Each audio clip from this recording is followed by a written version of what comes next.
Hi friends, ఈ వీడియోలో మనము how do you create a new array by transforming elements ఈ క్వశ్చన్‌కి ఆన్సర్‌ని డిస్కస్ చేద్దాము.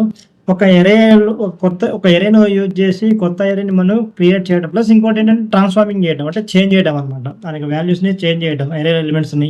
దానికోసం అని చెప్పేసి మనము జావా స్క్రిప్ట్‌లో మ్యాప్ మెథడ్ అని చెప్పేసి ఉంటది. ఇది వాడతాము. చాలా చాలా ఇంపార్టెంట్ మెథడ్ అనమాట ఇది.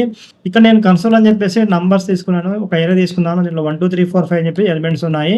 ఇంకొక వేరియబుల్ తీసుకున్నాను, న్యూ ఎరే అని చెప్పేసి. అందులో నేనేం చేస్తానంటే మ్యాప్ మెథడ్‌ని నంబర్స్ అనే ఈ యొక్క ఎరేని ఏం చేస్తున్నాను, మ్యాప్ మెథడ్‌ని యూజ్ చేసి న్యూ ఎరేని నేను క్రియేట్ చేస్తున్నాను అనమాట. ట్రాన్స్ఫార్మింగ్ తోటి చేంజ్ చేస్తూ.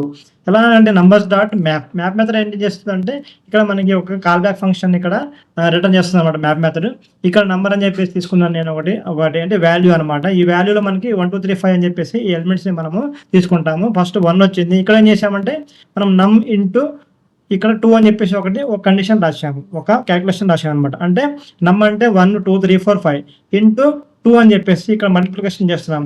ఫస్ట్ 1 ఇంటూ 2 2 అవుతుంది. తర్వాత 2 ఇంటూ 2 4 అవుతుంది. తర్వాత 3 ఇంటూ 2 6, 4 ఇంటూ 2 6, 8, 5 ఇంటూ 2 10 అని చెప్పేసి మనం ఏం చేస్తున్నామంటే నంబర్స్ని మనము ఉన్న ఎలిమెంట్స్ని మనము చేంజ్ చేస్తున్నాము, ట్రాన్స్ఫార్మింగ్ చేస్తున్నాం అనమాట.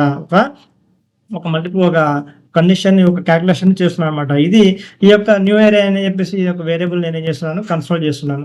చేసినప్పుడు మనకి ఏమొస్తుంది, ఇక్కడ రిటర్న్ చేస్తే 2, 4, 6, 8 అని చెప్పేసి ఒక ఎలిమెంట్స్ వచ్చినాయి. ఈ కొత్త ఏరియా నుండి క్రియేట్ అయిపోయింది అనమాట. అంటే కొత్త ఏరియాని మనం క్రియేట్ చేసాం. ఈ మ్యాప్ మెథడ్ ఏం చేస్తుందంటే చేంజెస్తో అంటే ఇచ్చిన ఎలిమెంట్ ఏరియాని చేంజెస్ చేసి న్యూ ఏరియాని ఇక్కడ మనకి క్రియేట్ చేసి ఇస్తుంది అనమాట. చాలా చాలా ఇంపార్టెంట్. మనము డైలీ యూజెస్లో మన అప్లికేషన్స్లో వాడే మెథడ్ అనమాట, యాప్ మెథడ్ అని చెప్పేసి.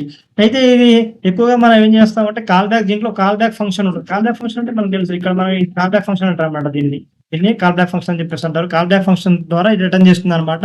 ఇది లూప్ కి బదులుగా మనం దీన్ని వాడొచ్చు. మనం ఎక్కువగా ఫర్ లూప్స్ వాడతాం కదా. ఫర్ లూప్స్ లో ఇది ఎంత చేయాలంటే చాలా కోడ్ రాయాలా, మనం కొంచెం కన్ఫ్యూజ్గా ఉంటుంది.